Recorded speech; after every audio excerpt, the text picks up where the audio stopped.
EPs try to pimp me out to an EK and try to ruin my life when I don't let them. This all happened around 10 years ago and takes place over the course of the absolute worst months of my life. I had just turned 18 at the time, and thanks to my mom's gambling addiction we lost the house that I had lived in my entire life. Almost right after we lost the house, a family friend offered to let us stay at her house with her family, since her and her husband had a few extra rooms.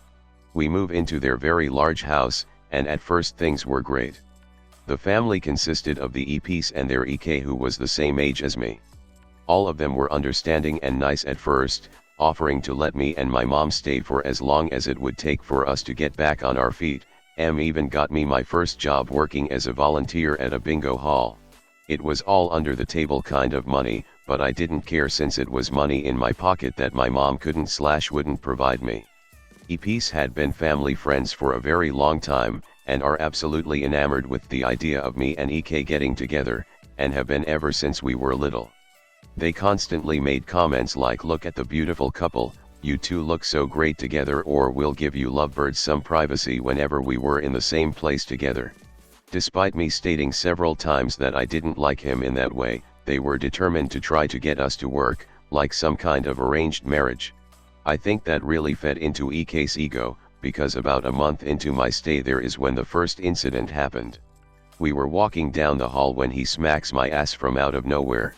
I really freaked out and went off on him, yelling, cursing, and giving him a few shoves. Our parents came upstairs to see what all the yelling was about, and we end up getting separated.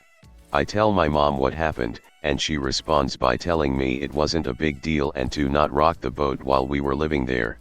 EK eventually gives some half-assed apology to me at dinner, and his dad made some joke about how he's relieved that he's finally taking an interest in girls, since they were starting to think he was gay. Things proceeded to escalate from there. Any chance EK got he would make lewd comments or find some way to grope me. Every time I went to his parents it was always hand-waved away as boys will be boys, or he probably didn't mean it that way, that he was a really sweet guy deep down and I should get to know him better. On one occasion Ed told me that I should be flattered. My mom was content to not do anything, enjoying the freeloading that got to feed her addiction too much, and telling me to stop playing hard to get. One day EK puts a hand down my shirt as I'm sitting on the couch, and I started yelling at him about how I'm sick of him doing stuff like this and to never do it again, but he gave me the most terrifying glare and told me, "Shut up. You live in my house." After that I was so terrified of being alone with him that I would stay after school for as long as I could until I was asked to leave, and if I ever had to go back to the house for any reason, I would just hide in my room with the door locked and wouldn't come out until I knew other people were around, since I didn't know if one day he was just going to force himself on me. Fast forward a few months and I'm told, not asked, that I'm going with EK as his date to his senior prom, which is in a week. EPs are super excited and tell me that we'll have the whole house to ourselves that night after we come back from the dance. I very quickly shut that down and tell them that I'm not going because of how EK treats me, and EPs spend the rest of the day doing everything they can to compel me. First they try telling me money isn't an issue, how they'll pay for my dress and ticket. When that doesn't work they try to guilt trip me, telling me how they ask me for so little and how this is the least I can do, and how much EK would love it. Finally, my mom eventually hears about it after she comes home from the casino, and she's pissed. She tells me how I need to go, how it's such a big opportunity for the both of us, and how I need to tell the EPs that I changed my mind. I refuse, and the day after EK's prom is over, EPs sit me and my mom down for a talk. They start implementing new rules, about how they now expect us to pitch in for all the amenities, how we're expected to buy our own food, and how they're going to start charging us for rent. Before all this, they were very adamant about us not paying for anything, wanting us to save money to get back on our feet. Even without my mom spending half or all of her checks at the casino, there was no way for us to afford what they were asking, and they subsequently gave us a month to find our own place and move out. We ended up moving out to live in a sketchy neighborhood with some guy my mom was dating, whom she'd met at the casino. My mom blamed me for the entire thing, saying I blew a golden opportunity for both of us, how I basically threw away a great future that was all laid out for me because I wouldn't dance and put out. That cut me pretty deeply, and I still get angry thinking about it to this day. Few months later I graduated, but my mom didn't show up to the ceremony. I come back to the house and all my stuff is sitting on the curb next to the trash, and had been thoroughly picked through. I found out my key doesn't work anymore, and nobody is picking up their phone. End up waiting till about 3 in the morning for them to come back from the casino, and my mom tells me in so many words that I'm my own now. Nothing I say changes her mind, and I eventually pack what little of my stuff is left into my car. I spent the next month or two couch surfing or sleeping in my car, while trying to pick up as many days as I could at work. Eventually I managed to save up enough to move into my first apartment with a roommate. I haven't spoken to my mom or the EP since then, but recently my mom left me a voicemail asking if we could talk, since she didn't like the way we left things. Since then, she's been blowing up my phone every day. I don't plan on ever taking her call. Thank you to anyone who've read this far into my ranting and venting. I didn't intend for it to be this long. Update: I'm going to sound cliché as all hell, but I'm honestly overwhelmed by the amount of support I've received from you all. I would like to thank each and every one of you who left a comment, sent me a message, or offered advice as encouragement. I wish I could do something to repay you all, but for now I would just like to say thank you from the bottom of my heart. You don't like the way we left things, huh? You mean how you completely failed as a mother to provide care and shelter for your child because of a pathetic addiction? How you failed to protect me from a sexual predator and his enabling parents, and then had the audacity to blame me for not whoring myself out to him so you could continue getting a free ride to feed the aforementioned pathetic addiction?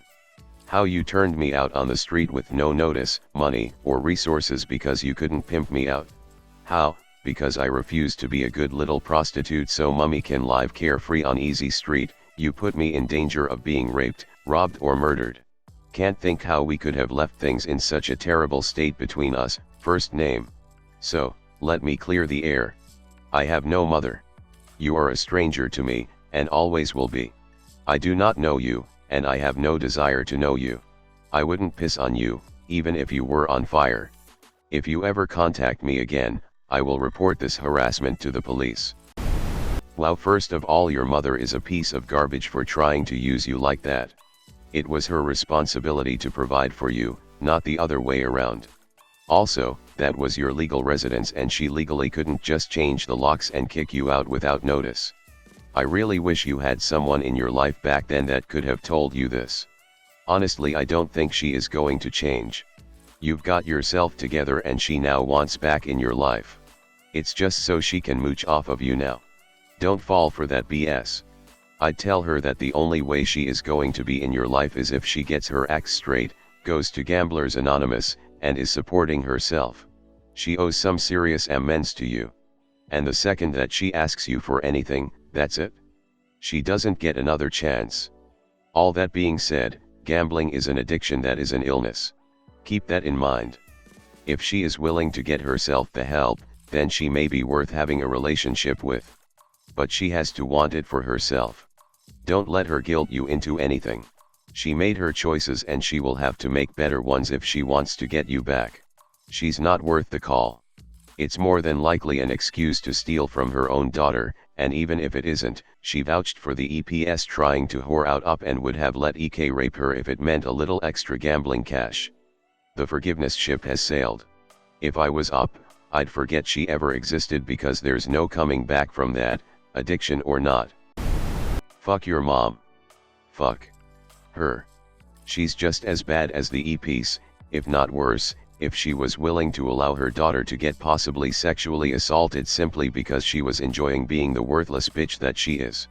I really do think that you should have answered her call, simply to finally cut her out of your life. Tell her exactly how you feel about her, and just how of an awful, pathetic, and gold-digging mother she really is. I put quote on mother, because a mother is more than a title, but is based on her actions and how she treats/protects her family, and she doesn't deserve to be called one.